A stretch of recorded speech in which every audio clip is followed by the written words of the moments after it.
What's going on, everybody? It's your boy C4 today, bringing you the newest episode of the Legendary Rosters video. This is the second time I'm having to record. This last time, I will say, we're in the first round of the playoffs, the wildcard round. I recently updated. I have an Elgato game capture software, and I'm using the Elgato game capture, like the program that comes with the capture. And I updated it. I didn't recheck all my settings, and the video got absolutely fucked up. So it kind of sucks I have to re-record this, but yeah, we're doing the Buffalo Bills. It's fine. It was fun. We'll do it again. If this is the first time stopping by, what we're going to do to kind of condense these, some of the original ones in the beginning of the series were quick. Now I'm trying to get them one a day so that you guys can have the rosters on Christmas Day. My little gift to you guys.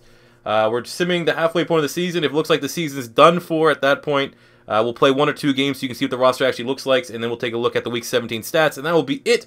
If not, hopefully the team is on the way to the playoffs. And then we can just super sim straight to the playoffs, and then that will be the gameplay, me playing in the playoffs with these teams. So with the Buffalo Bills, this is one of the more requested teams that we have done. And it's rightfully so. There's some great playmakers there. So at the quarterback spot, we got Jim Kelly, 93 overall. I mean, this guy's gone through so much adversity in his life. And, I mean, it's just outside of football, let alone going to being the quarterback that brought this team to 4 straight Super Bowls and losing it. But you don't make it to 4 straight Super Bowls well, being an incredible talent. So that's why we got Jim Kelly here at quarterback. I think we're going to have a lot of fun with him. At the running back spot, I think OJ was the better running back, but because, of all the off-the-field shit, I guess that's putting it lightly, I made him and Thurman Thomas both the same overall. I personally think OJ was a better player. We will be rolling with the Juice as our starting running back, but, it's a highly debated topic. Who was the better of these 2 running backs for the Buffalo Bills? We also brought back Fred Jackson here as well.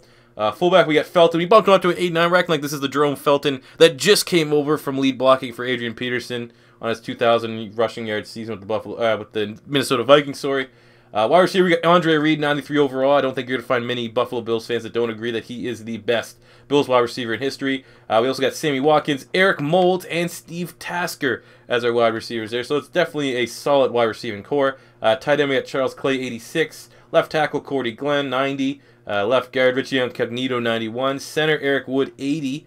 Right guard, Joe Della Millure. No idea if I pronounced it right. Not super familiar with him either, but I'm sure if you're a Bills fan, you're like, oh man, that guy was legit. And we got Ruben Brown, 88. Unfortunately, our right tackle kind of sucks, so I figure we'll probably move one of these 2 guys there to right tackle and really balance out our offensive line. Left defensive end, we got Kyle Williams, 89. He's been a beast for, this current era of Buffalo Bill. We got Bruce Smith, 99. You know how I feel about Bruce Smith, obviously playing to pad his stats to pass Reggie White. Like, what? He played like 5 more seasons than Reggie White and got 1 more sack. I mean, I'm not discrediting how good of a player he is. He's one of the best, if one of the best defensive linemen, especially defensive ends in NFL history. He just don't act like he's better than Reggie White. Please, for my sake. Still an incredible, once-in-a-lifetime playmaker. Defensive tackle, we get Marcel Darius, 92. Left outside linebacker, Cornelius Bennett, 93. Not super familiar with him. I'm going to assume he was a linebacker back in the days when they were, the Jim Kelly eras, if you will. We got middle linebacker, Shane Conlon, 88. Again, another guy I'm not super familiar with, but I sure assume that if you're a Buffalo Bill fan, you're like, yes, the boy C4, he included him. So that's dope. Right outside linebacker, we got Jerry Hughes, who was, labeled a bust earlier in his career. I think he was taken by the Colts and didn't really do much. Didn't get picked up by Buffalo and has been a very solid edge rusher. Corner, we got Gilmore, Darby. That's pretty much, not the greatest corner secondary. I'm thinking maybe about moving Corey Graham back to cornerback or something like that. But Gilmore's a beast. Maybe, pending free agent. Maybe he wants to take a trip to Philadelphia. I wouldn't be against that. Free safety, we got Jarris Byrd, 88. Was phenomenal. Interception machine with the Buffalo Bills. Then he went to New Orleans in free agency. Has never been the same since. So definitely a great Buffalo Bill. And strong safety, we got Dante Whitner, a.k.a. Dante Hittner. This is a great secondary. I think the safeties kind of pick up for the lack of all-stars we have at the cornerback position. Kickers Dan Carpenter, and punter we got Brian Moorman. Had to bring back Brian Moorman, the fastest punter I've ever seen. I mean, he's kind of most notable for getting jacked up by Sean Taylor in the Pro Bowl. But I mean, if you're running a special teams play, a trick play, why not give it to the punter that can run like a 4.5 or something crazy like that? I mean, Pat O'Donnell and the Chicago Bears had a pretty crazy combine itself, but I think Moorman is the be-all end-all of fucking crazy punters. So let's sim to the halfway point and see where we're at. I don't want to repeat everything I said in the first video because it comes off less authentic. But first of all, as I'm recording this on the 5th of December, so you guys are seeing this a lot later, probably with upwards of 2 weeks. But today, I finally hit 20,000 subscribers on the dot, and that was my goal for Christmas, to have 20,000 subscribers. It's fucking awesome. I have to thank you guys. There's over the last month where my channel's really been growing. I've been going through and still going through some pretty tough personal shit, and I don't want to, like, it's not like a pity party, need some sympathy or anything like that, but it's not just so much the grind, a YouTube video every day. Like, I have to force myself to do YouTube and all this stuff and get you guys videos. It's something that helps me keep my mind off other things, and so it's mutual. It's not just like, oh my god, I'm getting subscribers and I'm finally getting hard work paid off. I want to continue to do this. It helps me get through some shit. And the fact that I've grown right during a somewhat tough time in my life, like I said, I'm a personal guy. I'm not gonna go. I don't want to delve into any more than that. I'm not gonna be one of those guys that, like, really milks all that shit for views or anything like that. But I'll just say, deep down, I mean, I come off kind of rash. I kind of like I swear a lot and stuff like that, and a different, a macho demeanor, if you will. But I honestly mean it. Thank you guys a lot. It means a lot that so many people are catching on to this stuff that I'm enjoying doing, the stuff that's, my hobby, my pastime. I'm making a decent, well, I'm not going to say decent, but I'm making a little bit more money on it on the side, which is, like I said, it only helps me do better stuff for you. I'm only ever going to spend, the money that I make comes right back into YouTube and making my product better for you guys. So we're 6-3, by the way, sticking on this, keeping back, bringing it back here to the Bills. But yeah, like I said, just want to say thank you guys so much from the bottom of my heart. Appreciate it a lot. Thank you. So yeah, back to the video. 6-4. The first time we did it, we finished 10-6, I believe, 10-6, and we were tied for first in the AFC East. Now we're 7-4, and we are tied for first in the AFC East. So that's pretty much where we were. I'm gonna be pissed off if we don't make the playoffs. I'll tell you that, though. Because I have something I got to talk about that I talked about in the first video, which is kind of the Buffalo Bills moving to Toronto. That relates to me. I'm a Canadian. Most of you guys know that I'm a Canadian. And the Bills have been one of the rosters. It's been really big. The Bills and the Jags have been the two teams. Well, the Jags, I mean, who hasn't been linked with the Jags moving? Coming to Canada. And I mean, the Bills used to play in Canada very occasionally. And unsurprisingly, they never did well in terms of tickets, because even though we're Canadians, we have the CFL. We understand shitty football when it's presented to us. And paying full price to see the Bills and Jags is not going to sell out any of the places around here. I can tell you that right now. So we're in control of the division. I played, actually the first time I did this, I played the Dolphins and the Jets game both. But because we're one game ahead, and I'm still kind of frustrated that I have to replay all this stuff, we'll simulate this one, and we'll for sure play the Jets video. Or Jets video, the Jets game, and add it to the video here. And then we'll jump into the discussion about the Buffalo Bills coming to Toronto. So I know there's quite a few Canadians. Oh, we're 10-5. Let's go. Quite a few Canadians that watch my videos. And what do you guys think? As a Canadian, would you be supportive of an NFL team coming to Canada? I know, like, a big thing right now is, like, protecting the integrity, if you will, of the CFL. But I don't give a fuck. CFL's horrible. And Toronto is, regardless, one of the best cities in North America. Biggest cities, most multicultural cities, one of the most sport-crazy cities. Like, I don't watch baseball at all. Literally could not tell you. I know Josie Batista is like the only guy that I know. But the Blue Jays, they're competitive. They're going to the playoffs. The Raptors now are one of the best teams in the East. Like, they're debatably the second best team behind the Cavs. In MLS soccer, the Toronto FC, it hasn't happened yet. By the time you guys see this video, they may be the MLS champions of the world. I know soccer's kind of fallen behind. Well, not fallen behind. It's on the rise. But it's like the third sport in America. So that's three big influential teams from Toronto. And, outside in Canada, like, pretty much the Canadian equivalent of, like, Iowa and Texas, those are the only two places that give a fuck about CFL in Canada. The places Saskatchewan, Alberta. Outside of that, man, the big major cities, the big cities that players would have to be, attracted into coming free and stuff, Toronto, they would relish the opportunity of having an NFL team. And it would make sense. I'm already prepared. Like, if you're a Bills fan, I want your input too. What do you think about the Bills staying in Buffalo? Do you think they're going to be there for a long time? Do you think that maybe 3 teams in New York's a little crazy? Especially even guys that don't have a horse in the race. You're not a Bills fan and you're not Canadian. Do you think having 3 teams in New York, as opposed to all the nonsense about is fucking London going to get a team? Canada, 100%. Not only from a logistical standpoint, but from just fan base, needs to get a team before anyone else. Mexico, goddamn London, Toronto is where you have to go. We can put them at. We'll have to be kind of like the Raiders, and we'd probably have to play at the baseball stadium. But I guarantee you, Canada get a team, it would sell out. Because the Bills, they're not awful. It's not like we're getting the Jags or some like team that's perennially been horrible and has nothing really to grow upon. Bills are damn near a win now team. They got lots of playmakers. They're just, I mean, the division sucks, but they can still compete with any team in the NFL right now. So it wouldn't be, I could definitely say Toronto fans would be fickle. Like the same kind of thing that you would assume with LA, with the Rams. I don't know what the fans like right now with the Rams, but they're sucking. So I don't know if the fan base is kind of dwindling. I could see that somewhat happening in Toronto, but I think it's a match made in heaven. Because here's what I would do. So much where I've kind of talked about why are the Cowboys in the Eagles division. I mean, Washington and New York, they don't even have to take a goddamn flight. They can just go take the train, take a bus, and get to the game. But then you have to fly halfway across the fucking country to go to Dallas. And I get, you know, with the merger and all that stuff when they're doing the divisions and divvying it up, and now in place of rivalries, like you don't want to kick the Cowboys, for example, out of the Eagles division because that is such a money-making machine. That is one of the biggest rivalries in football. Same with the Cowboys-Giants, Redskins-Giants, Redskins-Cowboys. That's what I meant.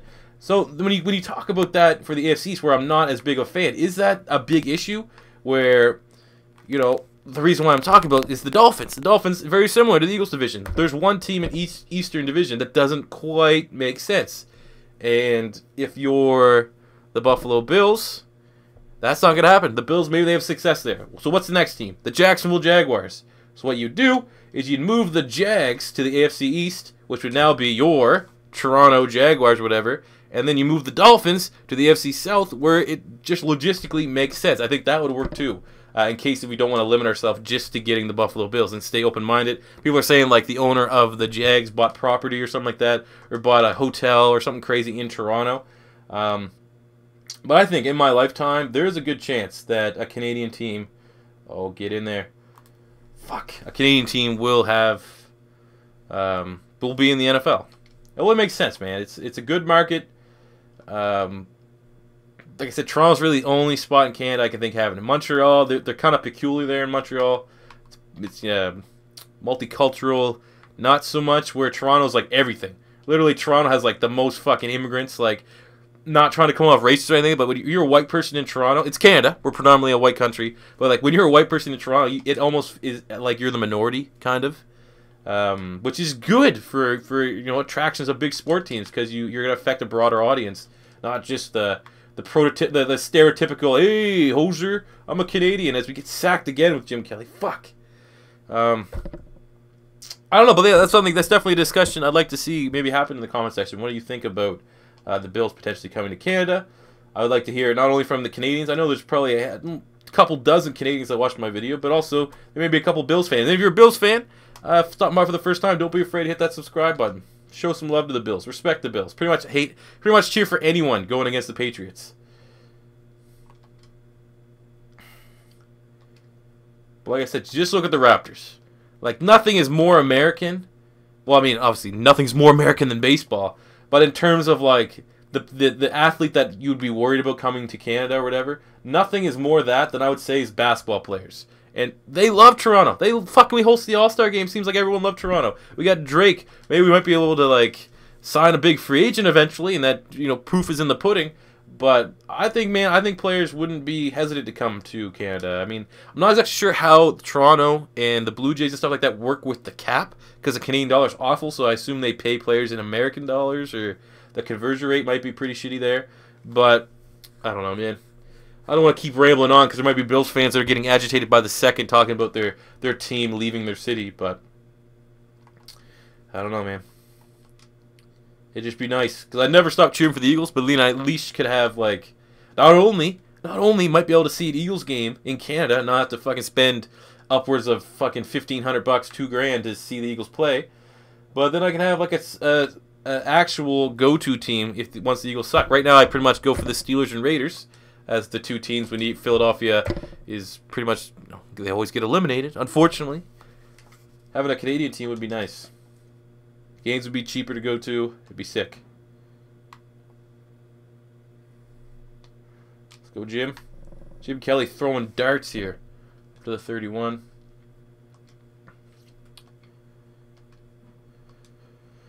That's a nice little discussion there. I pretty much got the talking points from the first time I tried to record this. It was basically more just thanking you guys for the 20,000 subscribers and engaging in the Bills coming to Canada.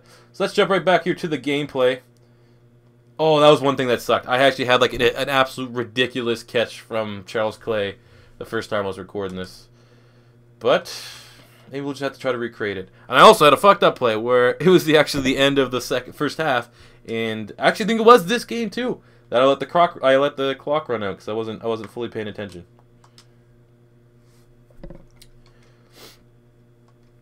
We got 7 seconds here. I think we can take another shot.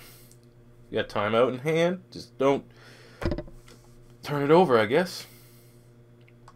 Since Charles Clay back there. All right, I guess we'll just settle for the field goal and the 6-point lead.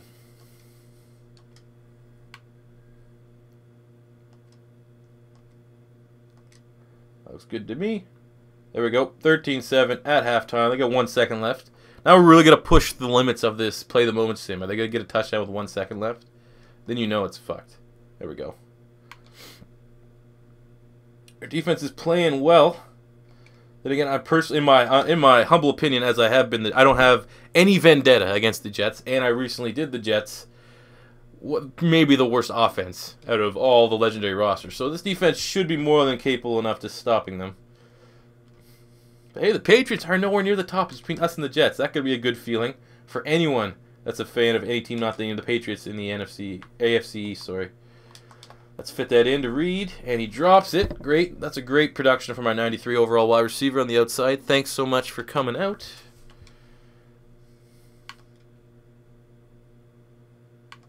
Defense is playing tough, but they're not giving me very many moments to play. End of game drive. I'm very proud of this defense, though. Defense is playing better this time around than the first time, which something that makes me kind of skeptical. Because like, why is there like I'm gonna be honest, the defense the first time I did this was not very good. I pretty much had to outscore every team, had to abandon the run every game because it was a shootout. And then this time, the defense looks like they're playing incredible. So, I mean, what does that mean for some of the legendary rosters that I've failed with? Is that just, like, luck of the draw? Oh, the sim's not going to help you out at all this time. I'm thinking of, like, the Eagles, maybe the Steelers. Sweet Andre Reed. Oh, there we go. Ooh. Nice gainer there. This should take us to the 2-minute warning, and then we can feed the Juice Man, OJ the Juice Man. Get out of here with a victory. Quicker video, though. We're only at 17 minutes. Last time when I was at this point, I was at fucking... Well, again, I did play one more game. I was at like 40 minutes. Who did we play in the playoffs? We played wildcard round against the Bengals, and when I realized the thing was fucked up, we were up 17-6 in the fourth quarter. So looking like we were going to win and go to the divisional round. So I guess divisional round is my end goal. Worst case scenario, and if I fucking lose out, make the playoffs, we have to just take an L. As long as it's the divisional round, I'll be content. Because that means I got where at least we got the first time. For my goddamn shitty equipment stopped. That's something else. I'm expecting a decent payday, probably February. Yeah, I'm not sure how you guys expect YouTube payments to work, but that's what I'm doing. Like I said, I'm not like, oh my god, I'm going to spend it all on shit for Christmas time and all that stuff. No, I'm going to get better recording mic. I'm going to get a fucking new recording system. And then I can look at getting, the next thing I got to work on is getting a little bit better computer. I want to get a 2-monitor setup, which will help me edit videos a little bit better. But with time, in due time, that will happen. Like I said, at the end of the day, especially like I said, where I opened up at the beginning of the video, not about the money. The money is fucking nice, and it makes my life a lot easier that I can continue to make videos for you guys. As much as that sounds like, oh my god, what a loser. He just makes fucking videos on YouTube playing Madden. And that's what I thought for the longest time when I wasn't really a content creator, I guess, if that's what you can call it. Even that sounds like nerdy, like I take myself too serious. I'm actually a content creator on YouTube. I'm just some fucking dude that plays Madden and gets angry and swears and tries to be somewhat relatable out there in a world where I don't find many Madden YouTubers are relatable to me. So, that being said, yeah, it's not about the fucking money, man. They say it's nice, and anyone that says that they don't care about the money is fucking lying to you. But there's a difference. You see some videos that say, I don't care about the money, and then they fucking buy a goddamn car and say, thank you, YouTube, for being able to buy me this vehicle or something stupid like that. I'm straight up going to get better hardware. I want a new computer so I can make better videos. The render times right now are fucking horrific for me. My mic could be better. I have one of the best mics from about 5 years ago, so that's out of date. Everyone knows how like technology adapts. So pretty much what you have, the best of something, it's pretty much fucking irrelevant in a year. My computer's standard, it's stock computer. We're gonna kick this hit. I don't know if it's gonna be good or not. Boom, and the best kicker on YouTube makes the fucking kick. Let's go. That's a victory, and hopefully a bye. So that worst case scenario automatically are better than where we were in the first video. But that's what, the third time I've had fucking troubles trying to record this shit. I messed up the Jags one, I remember. The Jags, I think there's another one that my mic just stopped working, which is incredibly frustrating.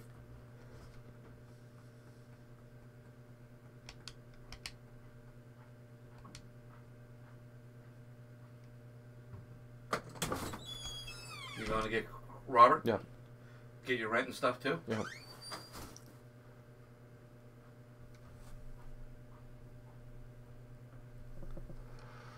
Fuck, still in the wild card.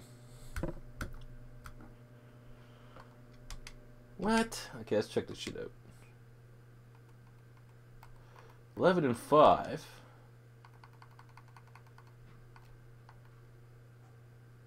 Yeah, that'd do it. That would fucking... Okay. So, guess we have to still win one more game. We'll take a look at the stats here. I won't forget that. We'll gloss over that. Troy Aikman won the MVP award. Of course, fuck Dallas. Whoa. Chip Kelly, 3,500 passing yards, 21 touchdowns, 12 picks.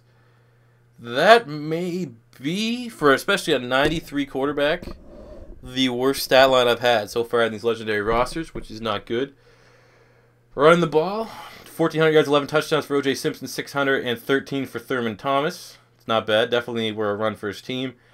No one over 1,000 yards. 755 and 2 for Sammy Watkins. 905 for Andre Reed. 700 and nothing for Charles Clay. 707 for Eric Moulds. Ugh. Gross. Conlon leading the team with 128 tackles. Jerry, oh my god. Jerry Hughes, 17.5 sacks. That's, I think Reggie White's the only guy we've had so far that got more. We got 11 for Bruce Smith. 8 for Kyle Williams. On the interception front, 4 for Gilmore. 4 for Moore. 4 for Darby. The difference in stats was, in the first one we had 7 interceptions for Gilmore, and we didn't have a single guy over 10 sacks. So I mean, we got after the quarterback there. But Jim, like the running, that was pretty much identical stats too for the running backs. But we had a much better passing attack the first time I did this, which like much better. Like we had almost 1,000 more passing yards, and I think we're at like 36, 37 touchdowns. So the fact that it's this drastic of a drop off, fuck, makes you wonder. Makes you wonder if things could be different if I retried a couple of these with different teams.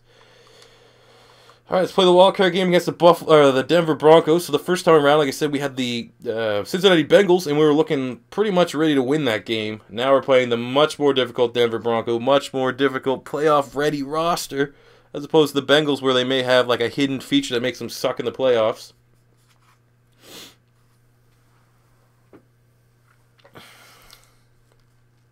But all right.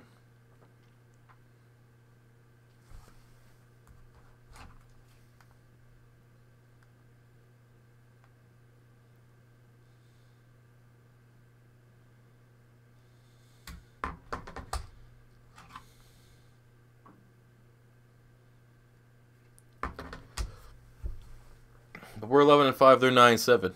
All right, we're the favorites. We're at home. We're at I don't know the fucking name of the stadium. Isn't it Ralph Wilson Stadium or something like that? And it's snowing. That's what we wanted. Red zone, open and drive. On the 10. Like I said, I don't understand. You have a 93 quarterback, 93 wide receiver. You have don't have one guy go over 1,000 yards. Something just ain't adding up. Whoa. That was one thing in the Bengals game that I'm going to keep referring to. I had no time to pass at all. Offensive line needs to come up strong. That's in, right? No, 1 yard line. Of course. What the fuck? It's the first pass completion where we got in the red zone. So I'm going to say OJ had a big run, or we had a big kickoff return. Let's hit him with the pitch. Strong toss. So the next video after this is, I think, the Saints, which I have no idea what to expect from that one.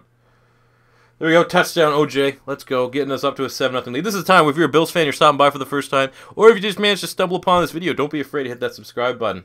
Also, let me know in the comment section below of the remaining rosters, what one do you want to see next? And maybe, just maybe, I could be persuaded to bump that to the head of the line and get it out to you guys sooner than later.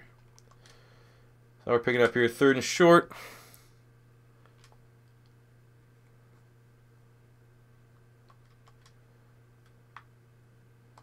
Right across the middle, wide open. Hold on to that. He dropped it? Fuck, man. We need, like, more Wes Welkers. Guys that could catch the ball and just take a goddamn smack. Haven't seen any of that. Maybe Steve Tasker would be the kind of guy. That looks good, though.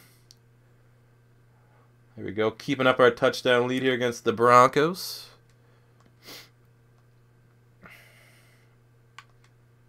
Oh, no. Oh, no. No, no, no. Give me the ball. 3rd down alert on the 20. 3rd and 2. That's another thing. When I do these rosters and like the best players are running back, it's so hard just to use the running back because I get 3rd down. It's pretty much like the most likelihood that I'm getting the ball. It's on a 3rd down. But speak of the devil, 2nd touchdown of the day for OJ. The juice is on the loose. Rex Ryan doesn't give a shit about his history. As long as he's performing for him, that's all that matters. What's his name? Lil Pepper? Lil Pepper's happy. Alright, we got the lead. Number one thing is don't force anything. Oh, he almost made the one-handed grab. Alright, let's run the ball here. Let's get one run here. And again, they'd probably try to call a timeout. And try to get the ball back, and that's the least thing we want them to do is to get it right before the end of the first half, as that's goddamn danger zone area. Oh, switch the field. Sammy Watkins is gone. Oh, let's go, Sammy. Every time I hear Sammy Watkins, I just think of Sammy from Blue Mountain State. Great show, great football show. If you're of the age, go check out Blue Mountain State. I think it's on Netflix. 84-yard touchdown for Sammy Watkins. Oh, shit. Well, they got a field goal, I think.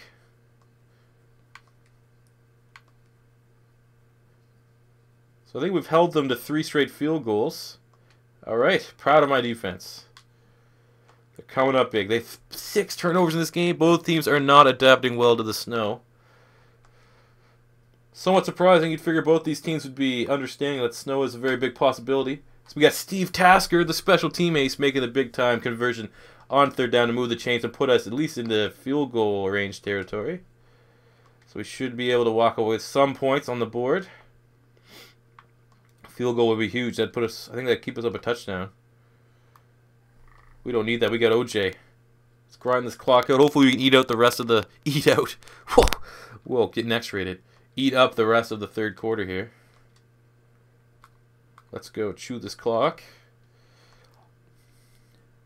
Yeah, two more plays. We should be able to get into the 4th in scoring position. Here we go, OJ. Look, I even have the goddamn gigantic elbow pads. Look at any picture of OJ, he always had the most ridiculously sized elbow pads, whether it was college or the pros. I don't know why running backs got away from the elbow pads. So there's something like new that they wear that's like better. They definitely came with a better invention than gigantic elbow pads, but like imagine like a rainy day, like just like they're weighing your arms down and shit. All right, we're going into the 4th quarter, baby.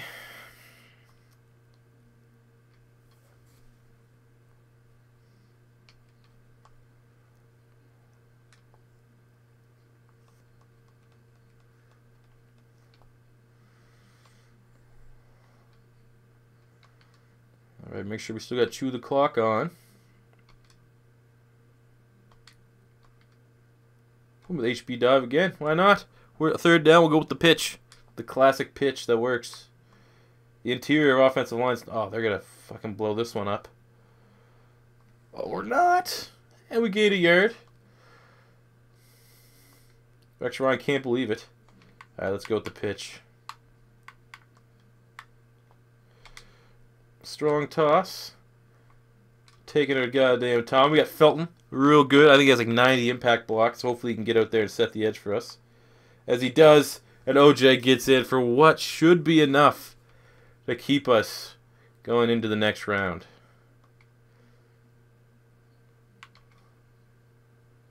Got third down alert. Hey, red zone will take over here. Hit him with a quick pitch. Still chewing that clock. Chewing it. Let's go.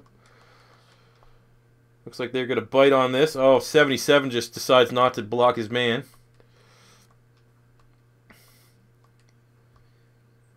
I think we're probably alright to super sim this, though. Come on, get out of this shit. I'll kick this field goal. I can do that. 8-mile-an-hour wins, and he connects on it. 34-19. We got this shit. I'll probably let them score a touchdown and make it like really dramatic to end the game, but see?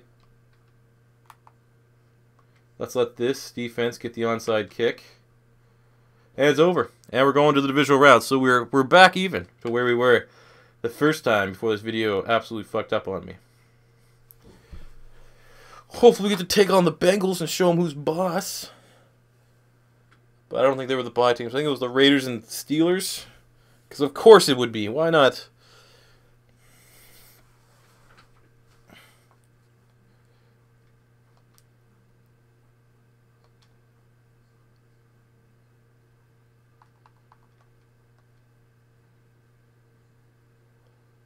Okay. And we're taking, I'm going to say Steelers. Raiders. Let's do it. Let's get it going. Let's whoop that ass. OJ versus Boj. The Juice versus, I don't think Bojack's had a nickname, I don't think. Superman. Rex Ryan. I don't look anything like him. Get a new picture of the man.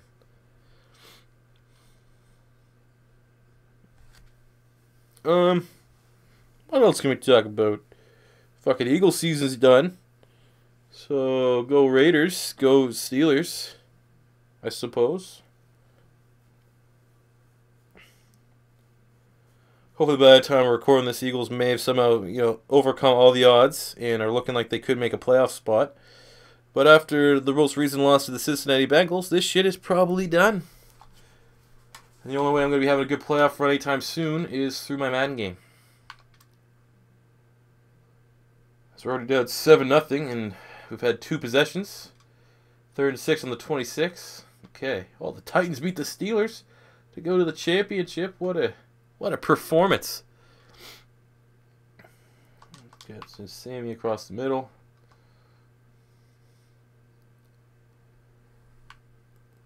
Oh, wide open. Make that catch. Of course he wouldn't. Of course Charles Clay couldn't come down with it. Nate Allen stopping him. Fuck's sakes, man.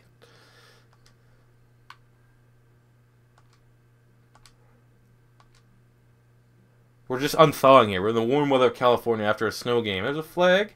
Can we get running into the kicker? 5-yard. Would that be a 10-yard penalty? Automatic first down? Oh, it is. That's automatic first down, baby. 1st and 10 on the opponent's 13.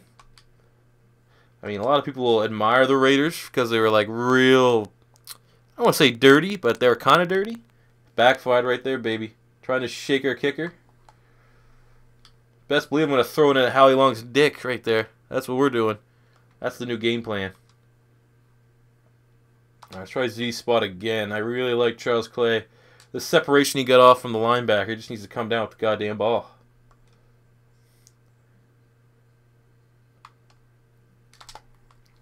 There we go. It worked. Tie ball game. Let's go. Charles Clay, get off me, bro. Get off me, little guy.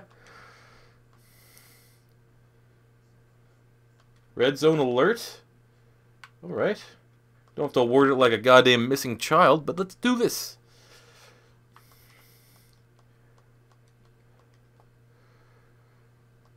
Oh. It's going to be a tough second and third level to run with. I think we may be able to like kind of push them around the defensive line, but outside of that, it's going to be tough. Alright, let's hit this shit. Do I dare throw it on the run? Greg! Old Greg with the catch. I'm old Greg. There we go. That's still a thing. People know that? Or that was like when I was in junior high school. People talk about old Greg. I'm old Greg. Fuck, now I got that stuck in my head. Whoa! Sammy Watkins with the big hops. I mean, Sammy Watkins wishes he was half the player that Jalen Watkins was, but he's still making occasional plays for us. Alright, let's run to the weak side of this blocking. Oh, that's touchdown. Let's go. Boom, baby. Spike that shit. As we got a 14-7 lead, and we stopped them again. Let's go defense. How ironic if we can get to the Super Bowl and we lose. Would that be fitting, though, for a Bills legendary roster? We're looking good. I'll say. I think he was down. We able to challenge that? I think that knee was down. That was a bullshit fumble. No, not going to reverse it. Cool. Awesome. Make things more interesting. That looked like he was fucking down, man. We got old Greg. So at the old Greg. I'm old Greg. Let's go, old Greg, moving the chains. You mother licker. Goddamn little Pepper appreciates it.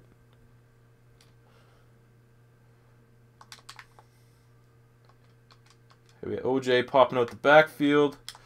Oh, I'm not impressed with Reed. I'm not impressed with him. He hasn't made a single contested catch. That's the fumble.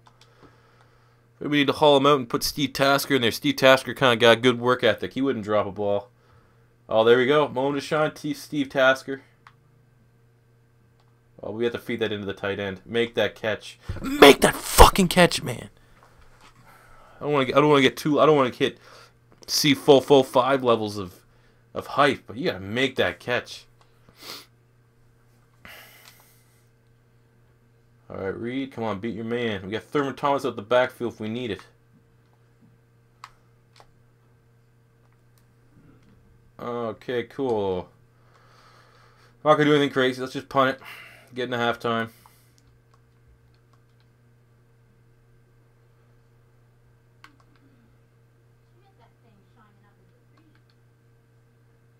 Kick a big field goal. Sure. Boom. And we good.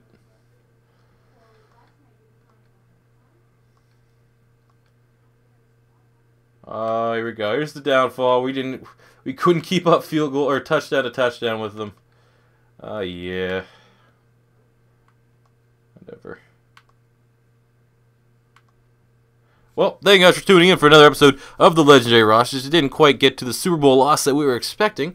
But, yeah, if you're a Lions fan, if you're a Bills fan, stop by the first time. Don't be afraid to hit that subscribe button.